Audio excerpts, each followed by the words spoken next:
Bismillahirrahmanirrahim. Assalamualaikum warahmatullahi wabarakatuh. As usual, at this press conference, we'll be sharing the fourth quarter economic outturn. And with me today, it's Datuk Dr. Muhammad Uzair, our Chief Statistician, who will also be sharing some of the presentation.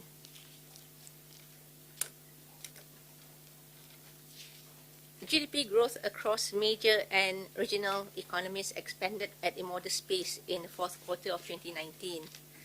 In the advanced economies, continued weakness in investment activity weighed on growth. Nevertheless, private consumption remained stable on the back of supportive labour market conditions. In the US, growth was further boosted by higher public spending and lower imports.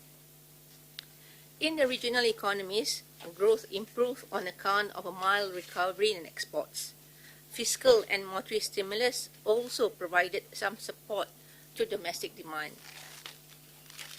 Now, turning on to Malaysia, growth in the fourth quarter was driven by higher private sector spending, both by households and businesses. Private sector spending grew by 7.4% in the fourth quarter, compared to 5.4% in the third quarter of 2019. Private investment also registered a smaller contraction as capital spending by public corporations improved during the quarter. However, growth was weighed down by the contraction in net exports due to the decline in both manufactured and supply disruptions that affected commodities exports. The economic performance in the fourth quarter was affected by supply disruptions in the agriculture and mining sectors.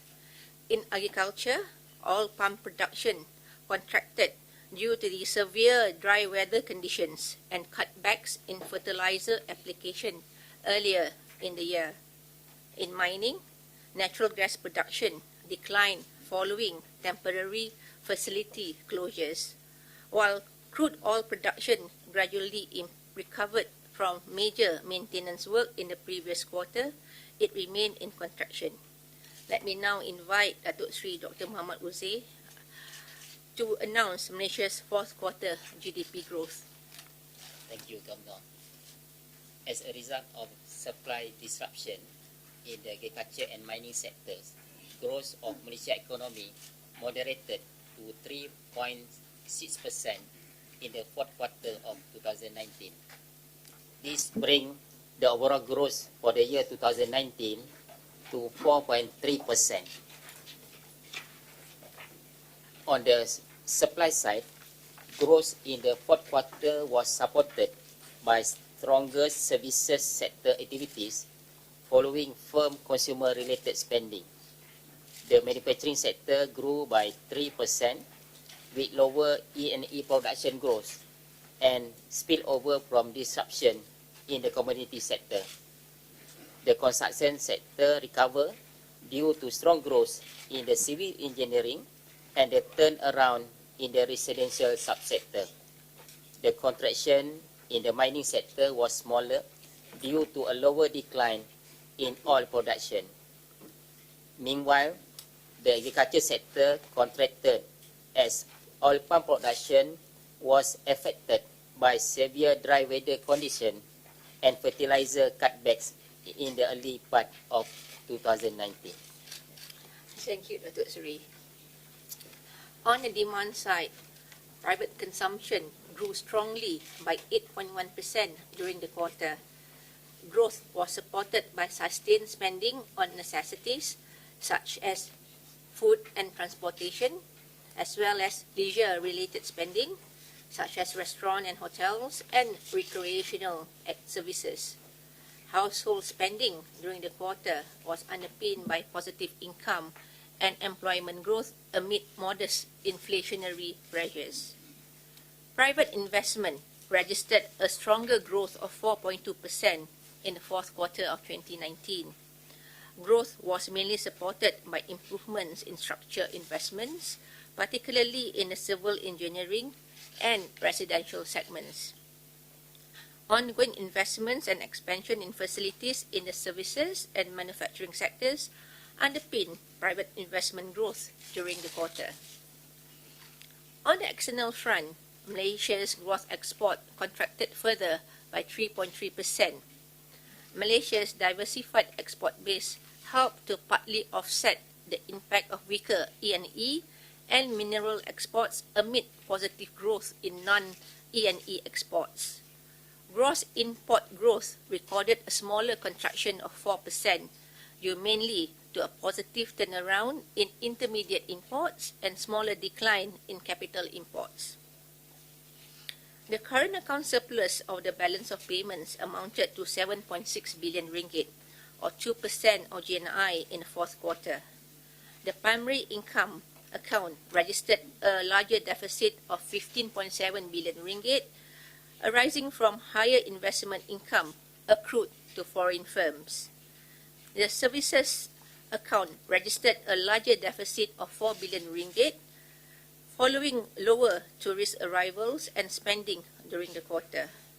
Meanwhile, the goods surplus widened to 32.8 billion ringgit, supported by higher non-E&E exports and crude palm oil prices.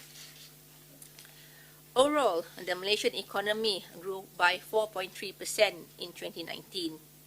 Growth was affected by the challenging external environment, the disruptions in the commodity-related sectors, and contraction in public investment activity. Nonetheless, overall growth was supported by resilient private sector spending and continued expansion in the manufacturing and services sectors. Let me now move on to the highlights in monetary and financial developments during the quarter. Headline inflation was lower in the fourth quarter as the impact of the SST implementation lapsed. This brings headline inflation to average at 0.7% for 2019 as a whole. For 2020, headline inflation is projected to average higher but remain modest. Its trajectory will be dependent on global oil and commodity price developments and the timing of the lifting of the domestic retail fuel price subsidies, fuel price ceilings. Underlying inflation is expected to remain broadly stable, reflecting the continued expansion in economic activity and the absence of strong demand pressures. Domestic financial markets saw an improvement during the quarter as global investor sentiments recovered. As such, the ringgit depreciated against the US dollar, government bond yields declined, and the domestic equity prices improved. Nonetheless, as uncertainties continue to linger on the impact of the coronavirus, global trade and global growth, and geopolitical developments, two-way capital flows and exchange rate volatility should be expected. In the fourth quarter last year, non-residents' holdings of government bonds increased from 22.1% to 24.3%, with inflows observed from a diverse group of investors. This was in tandem with inflows into emerging market in the fourth quarter, following the de-escalation of the trade dispute and monetary easing by major central banks. External debt increased by 29.9 billion ringgit during the quarter. This reflects primarily an increase in non-resident deposits and purchases of Malaysian government securities by non-residents, and an increase in external borrowings by resident corporations. This was partly offset by valuation effects following stronger ringgit against selected major and regional currencies during the period. Overall, the favorable maturity and currency debt profile and availability of external buffers provide resilience against potential shocks. Outstanding loan growth to businesses improved during the quarter. There was higher loan growth in the manufacturing and sustained expansion in loans in the wholesale and retail trade, restaurants and hotels sector. This was complemented by improvements across most sectors. Meanwhile, the growth of outstanding household loans remained stable. Households and businesses, including SMEs, continue to be able to access financing, as reflected in the steady disbursement levels trending higher than historical averages. Demand for financing, as indicated by loan applications, remain broadly stable. Loan applications sustained its momentum from the earlier improvement in the second quarter, particularly in the business segment. Asset quality remains healthy. The banking system's impairment ratio improved from 1.6% to 1.5% in the fourth quarter of 2019. Last month, the MPC lowered the OPR by 25 basis points to 2.75%. While the growth of the Malaysian economy is expected to remain supported by private sector spending and improving global trade activities in 2020, the MPC is cognizant that there are downside risks to the growth prospects from both the global and domestic environment. The reduction in the OPR is therefore a preemptive move to sustain growth amid price stability. Future monetary policy consideration will continue to be guided by the risks to the outlook for domestic growth and inflation, which remain highly uncertain are continuously evolving. MPC will monitor incoming data to inform this assessment. We are looking carefully at the impact of the coronavirus to the Malaysian economy.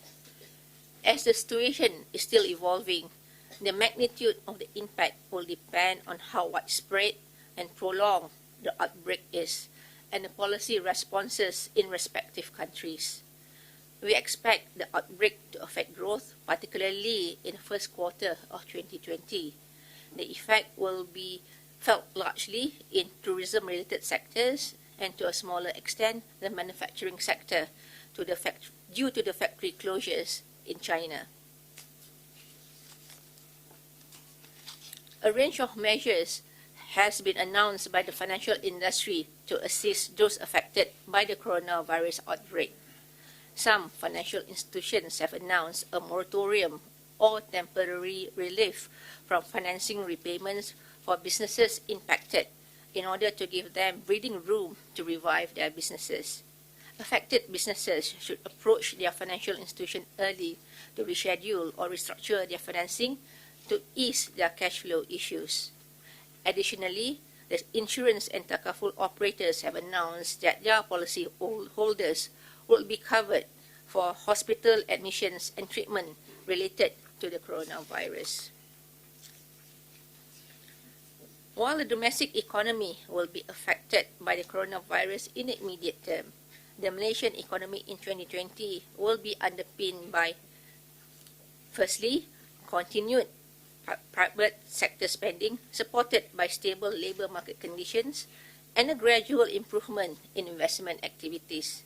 Secondly, resumption of large transportation projects such as MRT2, Van Borneo, LRT3, the Gemas JB double track and ECRL are all expected to contribute around 1 percentage point to growth. Recovery in commodities production and operationalization of new facilities in the manufacturing and mining sectors will also support growth. And lastly, growth in 2020 will also be supported by modest improvement in global trade. Nonetheless, downside risks remain. A key downside risk is the prolonged outbreak of the coronavirus that will result in extended travel restrictions and supply disruptions from prolonged factory closures in China. A re-escalation of trade disputes could also weigh on global growth and trade activities. And thirdly, domestically, supply disruptions in the commodities sector remains a risk. Bank Negara Malaysia will continue to closely monitor this risk and their implications on Malaysia's growth trajectory. As in the past practice, the bank will release the growth projection for 2020 in the upcoming publication of the Economic and Monetary Report in March. This marks the end of my presentation.